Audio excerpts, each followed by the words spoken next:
Eu tô aqui com a doutora Elisângela, Olá. advogada. Tudo bem? Tudo bem, tudo jóia. Você tá quentinha aí, Tô, né? tá frio, hein? Aí ele chegou aqui no estúdio e falou assim, Lu do céu, que frio que eu tô. Tá frio mesmo. Tá frio, tá frio. Minha querida, que história é essa de que os avós pagam pensão alimentícia? Isso existe? Existe, isso existe há muito tempo. É uma previsão que, na verdade, parentescos de grau próximo, quando tem um familiar necessitado na família, corre o risco de vir a ser responsabilizado a pagar isso, desde que essa pessoa busque esse direito dela, né? Ah, é? Então, existe uma previsão no Código e dos avós é uma que está sendo usada há muito tempo. Realmente, netos têm ido até o Poder Judiciário buscando pensão dos avós. E você acha justo?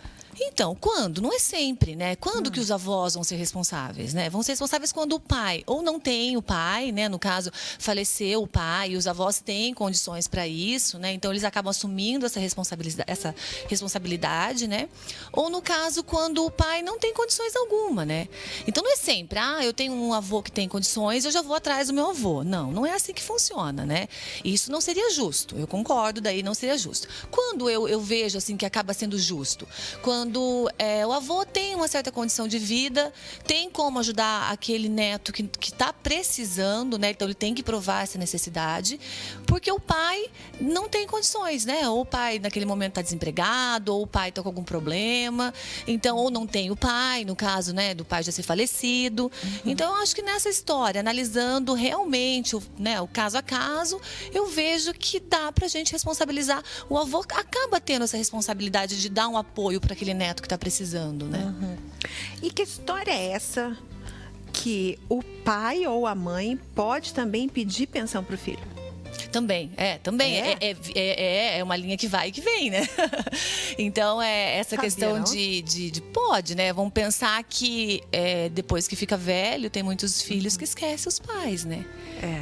E colocam em asilos, quando colocam, somem. Então, esse pai também pode buscar alimentos contra esse filho que o abandonou, na verdade, né? E daí como é que faz? Vai até o Poder Judiciário, demonstra a capacidade que o filho tem de pagar para eles e a necessidade que o pai tem. Sempre. Falou em alimentos, a gente tem que pensar isso.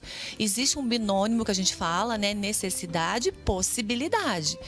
E estando presente essas duas situações, pai pode buscar de filho, como filho. O mais normal é filho buscar de pai.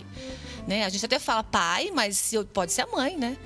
Pode ser o caso do filho separar. Fica com o pai e a mãe acaba tendo que pagar a pensão nesse caso. Mesmo se o pai não for pai verdadeiro, vamos supor, o pai e a mãe eram casados, tiveram um filho, de repente se separaram, a mãe casou de novo, ou o pai casou de novo, e daí? Entrou o pai postiço, aí, o padrasto ou a madrasta. Olha, na verdade, quem tem que pagar, quem é a responsabilidade é o genitor. Ele tem que buscar deste pai. Hoje em dia, o que acontece muito, tá bem visto isso já até, é a questão da paternidade afetiva, né? Que esse pai acaba criando, esse padrasto acaba virando o pai, né? E o pai biológico some nessa altura toda, daí vem esse pai afetivo e cria esse filho e mais pra frente pode ser que ele acaba assumindo essa responsabilidade, né? Hoje em dia, com a paternidade afetiva, pode ser que esse filho depois consiga buscar uma pensão do padrasto. Não posso afirmar isso, porque quem tem responsabilidade é o genitor, é o pai biológico, né? Mas hoje em dia, diante de tantas mudanças que as nossas famílias andam tendo, né? Famílias de formas diversificadas, né? Até que idade o pai ou a mãe tem que pagar a pensão pro filho? Até 21 anos, vamos pensar. 18. Até 18 é a maioridade, ali teria que cessar. O casal separou, o pai ou a mãe... Tem que pagar até 18 anos. Quem não tá morando com o filho que tem que pagar a pensão. Isso, né? isso. Tá. Eu já falo em 21, por quê? Porque enquanto estuda, normalmente a pessoa até 21, 22 anos ainda não consegue se virar sozinho, né? Então, enquanto estiver estudando, ela pode buscar 23, 24 anos. Se estiver só estudando e não for compatível o seu estudo com o prover, né, com o seu próprio prover, ele pode buscar pensão. Mas daí, vamos lá, gente, vamos falar de estudo agora. Tem faculdade, mestrado, Então, doutorado, olha só. pós-doutorado. Tá com 45 anos nas costas e o pai tá pagando pensão ainda. E aí, tem limites? Tem que analisar o caso, né? Eu penso que tem que analisar o caso, porque aquela história, que necessidade é essa? Tem muita faculdade que você consegue fazer e estudar. Não consegue. Você tem condições para isso, né? Então, eu acho que esse filho que só quer estudar, é hora do pai demonstrar que ele não precisa só estudar mais, né? Que ele já tem condições de ir atrás de um trabalho e sustentar. Ele tem como ganhar o sustento, né? Mas, assim, em termos de até quando? Olha, até quando estudar, tem se deferido pensão para filho ainda. E qual que é o valor da pensão? É em cima do ganho financeiro? É calculado em cima do salário? Olha, na verdade, é calculado em cima mais da necessidade do que da possibilidade. Por quê? Você pode buscar... O que você pode buscar? O seu sustento. Então, você pode buscar, assim, um valor que dê para você viver, alimentar, para você estudar, no caso, né? Para você pagar um aluguel. Então, essas necessidades básicas, os pais têm que colaborar. Ou melhor, têm que prover. Os pais. Então, 50% de cada um. Então, se tá morando com a mãe, por exemplo, a mãe tem que arcar com 50%. Mas e os 50% da despesa. Mas e se a mãe ganha menos que o pai?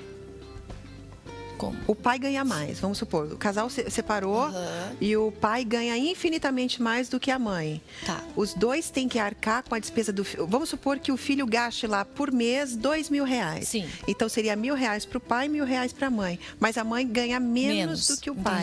Não, na proporção. Então o pai tem uma proporção, tem maior condições de pagar, mais possibilidade, né? Então dentro dessa possibilidade, provavelmente o juiz que analisar esse processo vai colocar uma situação maior. E é dentro do ganho dele, porque também, gente, não adianta um filho ir lá e provar que ele precisa de R$2.000 para viver. Entendi. E o pai não ganha isso. Então, o que a jurisprudência, o que as decisões nossas hoje tomam muito? Até 30% do salário da pessoa. Entendi. Mais que 30%, não. Porque a outra pessoa também precisa viver. Normalmente, esse outro pai constrói uma nova família. Ele também precisa sustentar essa nova família. Entendi. Então, por isso que a gente sempre fala, olha, vamos olhar possibilidade e a necessidade. Então, quando um cliente me procura, eu falo, primeiro vamos ver a sua necessidade, tá? Eu necessito de R$1.500, mas seu pai tem condições de pagar R$1.500? Quanto ele ganha? Isso representaria quanto no salário dele? Se é mais que 30%, é muito difícil, porque a pessoa também tem que viver, né? A pessoa, embora ela tenha se separado, ela tem uma vida pela frente, né? Gente, separar custa caro, tá? Fica a dica. Tá bom? Não é não, doutora? Custa caro, é complicado, envolve os pais, né? Pensar que envolve até os avós, né? Os avós que não estão nem, né? Não causaram esse problema todo. E pode sobrar para eles. Pode. Fica a dica aí, pensa bem antes de separar, tá bom? Melhor pensar para casar, viu, Lu? Obrigada, doutora. Fica com Deus, tá bom?